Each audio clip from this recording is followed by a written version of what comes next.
नमस्ते, मैं सौरभ हूँ। आप देख रहे हैं दी लल्लन टॉप। नए कृषि कानूनों के खिलाफ पिछले कई महीनों से विरोध प्रदर्शन हो रहे हैं। इस विरोध प्रदर्शन में पंजाब सहित कई प्रदेशों के किसान भाग ले रहे हैं। ऐसे ही उत्तर प्रदेश के पीलीभीत के 32 साल के बलविंदर भी किसान आंदोलन में भाग लेने 23 जनवरी को गाजीपुर बॉर्डर पर पहुंचे थे, पर वहां से लापता हो गए। इसके बाद वो दिल्ली के एक हॉस्पिटल में मृत पाए गए। ताज़ा अपडेट ये है कि बलविंदर की पत्नी और उसके भाई पर तिरंगे के अपमान को लेकर उत्तर प्रदेश पुलिस ने केस दर्ज किया है। मामले को लेकर पुलिस का क्या कहना है? टाइम्स ऑफ इंडिया की रिपोर्ट के मुताबिक 1 फरवरी को बलविंदर सिंह के परिवार वालों को दिल्ली पुलिस ने जानकारी दी कि एक सड़क दुर्घटना में बलविंदर की मौत हो गई है। 2 फरवरी को बलविंदर की बॉडी उनके परिवार वालों को सौंप दी गई और 3 फरवरी को परिवार वालों ने बलविंदर का अंतिम संस्कार कर दिया। अंतिम संस्कार के दौरान उनकी बॉडी तिरंगे से लिपटी हुई थी।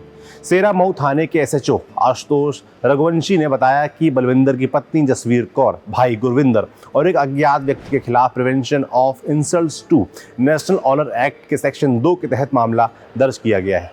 परिवार वाले क्या कह रहे हैं? मामले को लेकर गुरविंदर ने कहा कि बलविंदर की बॉडी को तिरंगे में लपेटने के पीछे एक कारण था। हमारा मानना है कि जैसे सैनिक देश के लिए बॉर्डर पर लड़ रहे हैं, वैसे ही किसान देश के लिए लड़ रहे हैं। अंतिम संस्कार एक पवित्र प्रक्रिया है, यह देशभक्ति का भाव था। बलविंदर के परिवार के लोगों ने उसकी मौत पर सवाल उठाए हैं।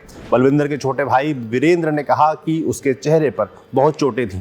यदि किसी तेज गाड़ी से उसका एक्सीडेंट हुआ होता तो उसकी बॉडी में और जगहों पर भी चोट और फ्रैक्चर होते। मामले को लेकर कई किसान और धार्मिक संगठन किसान परिवार के समर्थन को आगे आए हैं।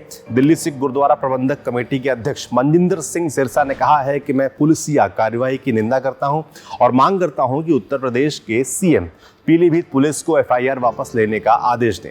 विरोध प्रदर्शन कर रहे किसान की बॉडी पर तिरंगे का होना देशभक्ति की निशानी है, ना कि राष्ट्रीय सम्मान का अपमान।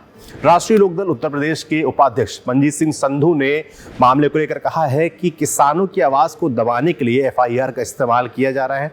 यदि एफआईआर वापस नहीं ली जाती है तो बड़े स्तर पर आंदोलन किया जाएगा। परिवार ने तिरंगे का अपमान नहीं किया है। अंत में जान लीजिए कि क्या है ये prevention of insults to national honour act का सेक्शन 2। आसान भाषा में कहें तो prevention of insults to national honour act के सेक्शन 2 के तहत किसी भी सार्वजनिक स्थान पर भारतीय राष्ट्रीय ध्वज या संविधान या उसके किसी भाग का अपमान करने पर 3 साल तक की कैद और जुर्माना या दोनों सजा एक साथ दी जा सकती हैं। अपमान का अर्थ यहाँ जलाने, मूल स्वरूप को बिगाड़ने, फाड़ने, गंदा करने, बर्बाद करने सहित किसी भी तरीके से अपमानित करने आदि से है। इस सेक्शन के 4D में लिखा है कि राजकीय अंतिम संस्कारों और आर्म फोर्सेस या अन्य किसी पैरामिलिट्री फोर्सेस के अंतिम संस्कारों को छोड़कर किसी भी अंतिम संस्कार में भारतीय राष्ट्रीय ध्वज इस्तेमाल करना अपमान माना जाएगा।